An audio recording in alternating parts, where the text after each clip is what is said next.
बेचारी अपने पति से पैसे नहीं ऐंठ पाई। भाई ने लड़की से पैसे निकलवाए हैं। कोई धक्का मुक्की नहीं करेगा, सबको बीवी से पैसे निकलवाने का मौका मिलेगा। ये उन मीम्स का कंटेंट है जो 2 दिन से सोशल मीडिया पर चल रहा है। मीम्स जिनके जरिए ये बताने की कोशिश हो रही है कि औरतें अपने पतियों से पैसे ऐंठती हैं। ये मीम एम्बर हर्ड और जॉनी डेप केस में फैसला आने के बाद बने। वर्जीनिया की कोर्ट ने एम्बर को जॉनी की मानहानि का दोषी पाया और उन्हें आदेश दिया है कि वो करीब 116 करोड़ रुपए जॉनी को देंगी।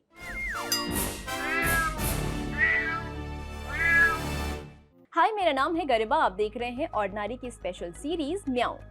जॉनी डेप और एम्बर हर्ड मामले में फैसला आने के बाद भारत के इंटरनेट वीरों को औरतों के प्रति अपनी नफरत जाहिर करने का मौका मिल गया।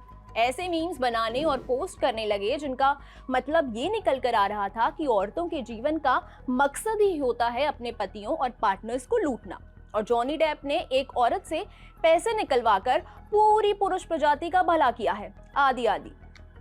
ये मीम्स देखिए, इसमें बिल गेट्स और जेफ बेजोस जॉनी डेप को क्राउन पहनाते दिख रहे हैं। नीचे लिखा है, आराम से, भाई ने लड़की से पैसे निकलवाए हैं।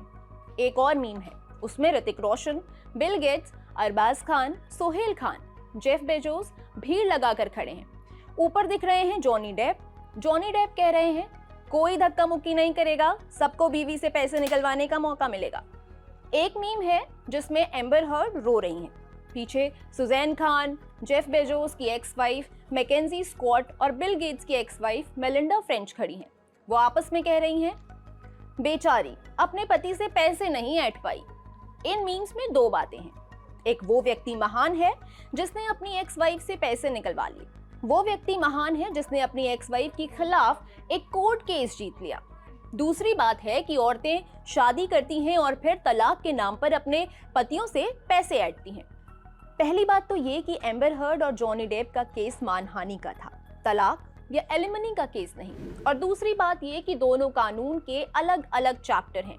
यहाँ मानहानि के मामले में आए फैसले को आधार बनाकर उन औरतों को टारगेट करने की कोशिश की जा रही है जिन्हें तलाक के बाद अपने पतियों से एलिमनी में भारी पैसे मिले।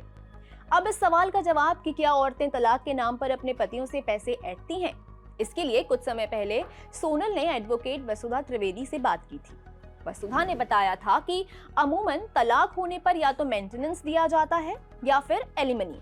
उन्होंने बताया था, एलिमनी एक वन टाइम पेमेंट है जो तलाक के वक्त पति पत्नी दोनों एक दूसरे को दे सकते हैं।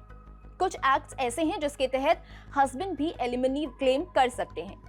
मेंटेनेंस मंथली पेमेंट होती है और एलिमनी वन टाइम सेटलमेंट होता है। जनरली म्यूचुअल डाइवोर्सेस में एलिमनी होती है। ज्यादातर केस में मिलता है क्योंकि सामाजिक व्यवस्था ऐसी है कि औरतें आर्थिक रूप से निर्भर होती हैं। ये कोर्ट डिसाइड करता है कि कितनी एलिमनी मिलेगी। लेकिन कई केसेस में ऐसा भी होता है कि एलिमनी नहीं मिलती। हिंदू मैरिज एक्ट के सेक्शन 24 और 25 मेंटेनेंस और एलिमनी की बात करते हैं। ये सेक्शन जेंडर न्यूट्रल है, यानी पति पत्नी दोनों एक दूसरे से एलिमनी क्लेम कर सकते हैं। उन्होंने दिल्ली हाई कोर्ट के एक केस का जिक्र किया था। केस था रानी सेठी वर्सेस सुनील सेठी। इस केस में वाइफ की कमाई हस्बैंड से ज्यादा थी। कोर्ट ने फैसला दिया कि उन्हें अपने पति को एलिमनी के साथ साथ मंथली मेंटेनेंस भी देना होगा। अब सवाल आता है कि क्या औरत की मांग लेने से मेंटेनेंस या एलिमनी मिल जाती है? इसके जवाब में एडवोकेट वसुधा ने बताया था, 2020 में रजनीश वर्सेस नेहा का एक जजमेंट आया जिसमें एक डिटेल डायरेक्शन है कि किन फैक्ट्स के आधार पर एलिमनी या मेंटेनेंस दी जाएगी। कोई भी एलिमनी या मेंटेनेंस बहुत सारे कागजातों के वेरिफिकेशन के बाद ही दी जाती है। एडवोकेट वसुधा ने बताया था कि इस कानून का दुरुपयोग करना इतना आसान नहीं होता है। कोर्ट आपको एक फ्री ट्रायल देता है। महिलाओं के महज मांग लेने से कोर्ट उनके हक में फैसला नहीं सुनाता। आपकी हर सिचुएशन, डॉक्यूमेंट, सैलरी का कोर्ट निरीक्षण करती है। जब दोनों पक्ष कोर्ट के सामने होते हैं तो कोर्ट ये डिसाइड करती है कि किसे क्या मिलना चाहिए। लेकिन औरतों पर पतियों से पैसे ऐंठने का आरोप क्यों लगता है? इसके पीछे भी 2 वजह हैं।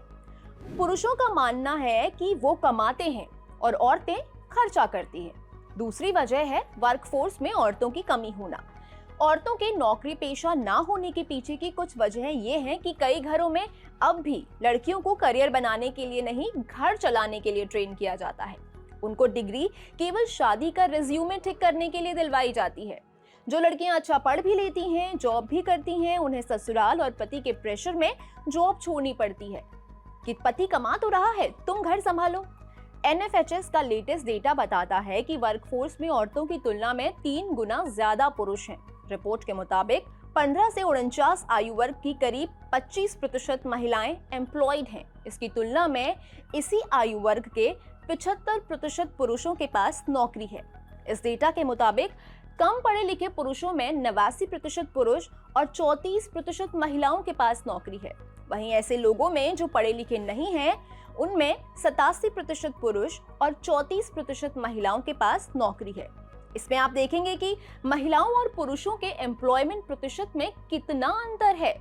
अब यही अंतर घरों में रिफ्लेक्ट होता है, जहां पुरुष की भूमिका पैसा कमाने वाले की और महिला की भूमिका घर संभालने वाली की होती है। ऐसे में जब तलाक की बात आती है तो तलाक के बाद भी महिला का गुजारा ठीक से हो, इसका भार पुरुष पर आता है। लेकिन इसका ये मतलब निकालना कि महिलाएं अपने पति को लूटती हैं, ये गलत होगा। आप 1-2 उदाहरण गिना सकते हैं कि उसको देखो, वो तो इतना कमाती है, फिर उसने एलिमनी क्यों ली। औरतों को बस पैसा चाहिए होता है, पर उसकी एलिमनी भी कोर्ट ने एक तय प्रोसेस फॉलो करने के बाद तय की होती है। दूसरी बात ये कि जिस तरह रोज रेप की 10 खबरें आती हैं, लेकिन हम ये नहीं कहते कि सारे पुरुष रेपिस्ट होते हैं, उसी तरह 1 या 2 केस के आधार पर ये नहीं कहा जा सकता कि औरतें पुरुषों से पैसे ऐंठती हैं। इस मुद्दे पर क्या है आपकी राय, कमेंट में बताइएगा। आपके लिए ये स्क्रिप्ट लिखी है कुसुम ने, मैं हूं गरिमा, कैमरे के पीछे है मोहन। देखते रहिए ऑर्डिनरी।